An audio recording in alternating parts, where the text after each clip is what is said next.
Hey, what's up, and welcome to Hack My Growth. In this episode, we're going to be talking about how to build a measurement plan to ensure that we're tracking the right KPIs for our business. All right, let's go. Hey, thanks for checking out this video. If it's the first time you've been watching, or maybe you've been watching a while and haven't yet subscribed, please do so now. We would love to have you join our community. So tracking analytics is essential to really understand what's happening on our website. What people are doing once they get there, how they got there in the first place, and are they taking the actions that really are delivering the business objectives that we are looking to see come into play. So a lot of businesses will install Google Analytics or some sort of tracking analytics software on their site and typically not really use the data to its full advantage. Or they just try to track everything, or they really aren't tracking the right metrics, and they really don't have a good grasp of what's happening and what they should be tracking to ensure that they get the information they need to make smart decisions. So one way we can solve that problem is building a measurement plan first. So what a measurement plan does is it helps you stay focused. It helps you have a goal in mind and then make sure that everything you're doing tracks towards that goal. So every good measurement plan should start with the business objective. So the goal here is to describe the main objective for the business.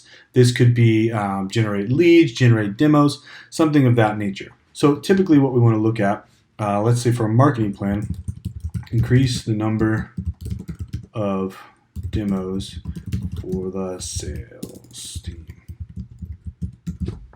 So when we have a business objective like this, like we want to increase the number of demos for a sales team, or maybe even increase the sales, and convert 35% into sales. We have a clear objective of what the business is looking for.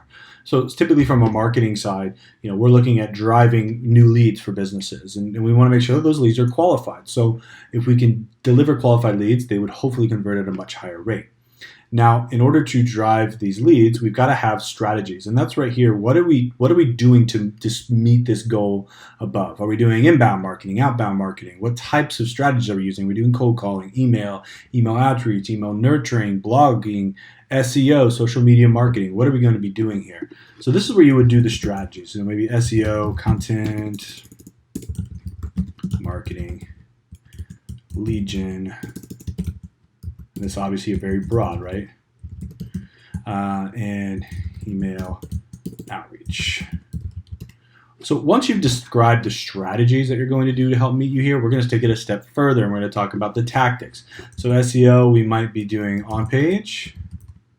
We might be doing some technical SEO with schema, and we might do link building and outreach.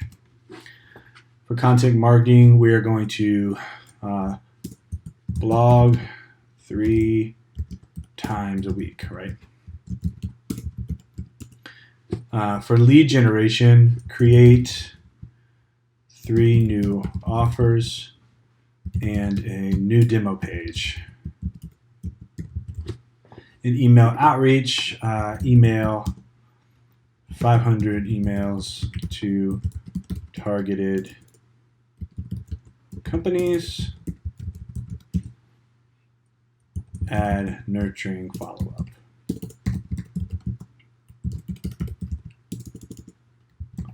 So I'm just coming up with this on the fly. This is not necessarily something that you want to follow exactly to a T. But as you can see, what we're doing, we have this big goal, then we break it down into strategies, and now we've broken it down deeper into specific tactics that we're going to take under each one of these strategies. Now, the next is to look at the KPIs. Now, there's a difference between a KPI and just a PI. When we're looking at KPIs, we're looking at key performance indicators. And when you're giving these to a business lead, you do not want to overwhelm them. If you give them too many performance indicators, that's all they are. They're just indicators. They're not key performance indicators because they're not being measured back to the top, and they may be related and they may be something you need to track, but they're not the most important thing. So here we would want to do total number of referring domains would be a good one. And then maybe rank position. So you've got to obviously find all the ones that matter to you and your business owner and the businesses you're working with or your boss. But for here, we would be able to show, we're doing link building, so we're able to show the number of referring domains that are being pointed to this site, which could increase the site's authority. Ranking position tells them where they rank. These are things that they can look at tangibly to see the work that's being done. Content marketing, we would want to look at number of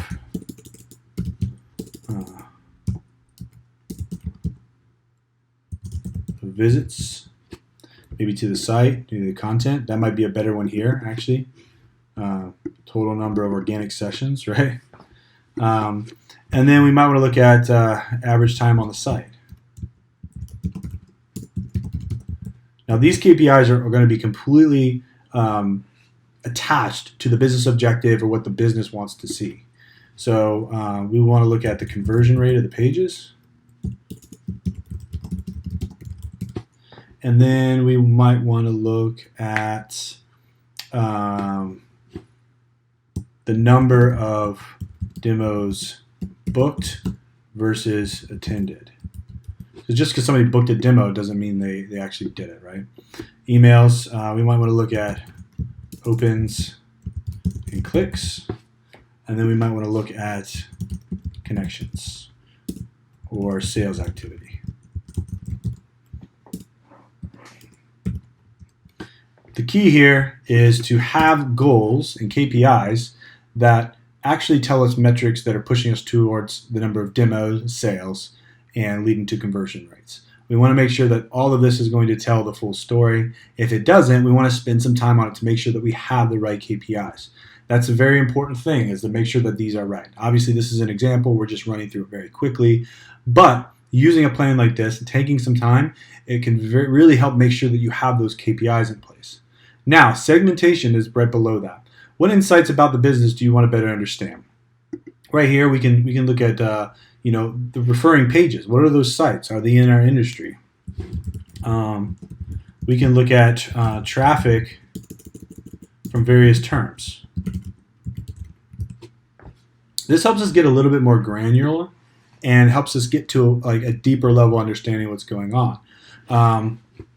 Right here, we can look at top pages. Maybe we can look at some demographic metrics as well. You can pull that in from Google Analytics. Lead generation, again, top pages. You can do offer type, you could do content type, you can do topic, right? So you can break these down even more, saying, hey, our pages on this sort of topic are actually performing a lot better than the other ones. And email, you can look at segmentation. Industries would be one that you could do. So obviously you can get lower and on the data chart and start to get more granular by adding in segmentations. Now the last thing that's added in here is targets, and is what you hope to achieve from this specific strategy using the tactics that you're implementing. And you want these goals to be smart. So you want them to be specific, measurable, attainable, relevant, and time-bound. You want to make sure that these goals actually have an end and that you can get to them and that you can measure against them.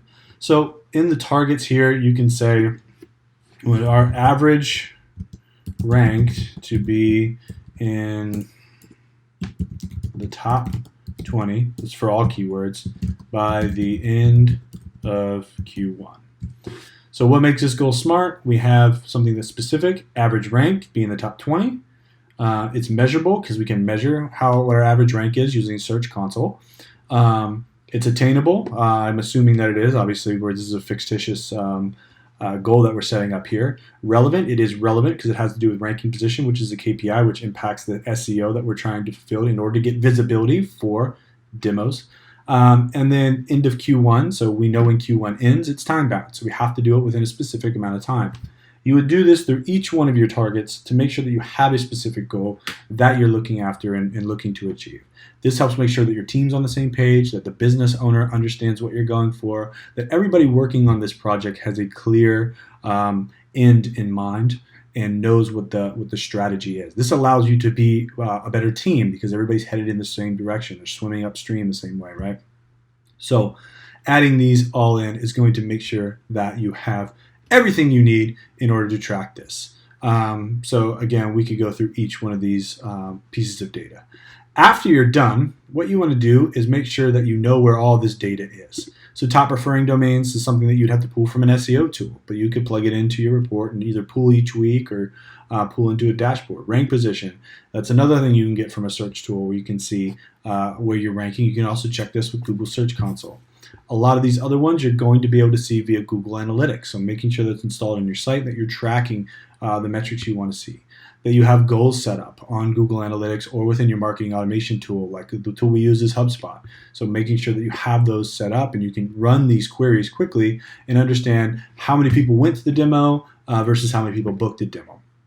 Email the same way. You can measure opens and clicks and responses in most email marketing tools. And this is going to show, are you getting engagement? Just looking if somebody opened the email doesn't really matter. Even if they clicked the email, sometimes they didn't really do anything. They didn't take any action. But we do want to see this as a beginning metric. It's taking it a little bit further. So once you've laid out your measurement plan, you can start to build out your dashboards or your reports that are actually going to be targeted on reaching this business goal. And this is what business owners, business leaders, C-level people really care about. They care about you meeting the business objective more than anything else. So I'm actually going to give you a link to this Excel spreadsheet if you want to check it out for yourself and put it into practice. If you got any questions, please let me know. Also hit the subscribe button. We publish new content each and every week. If you got any questions, again, comment below. And until next time, happy marketing.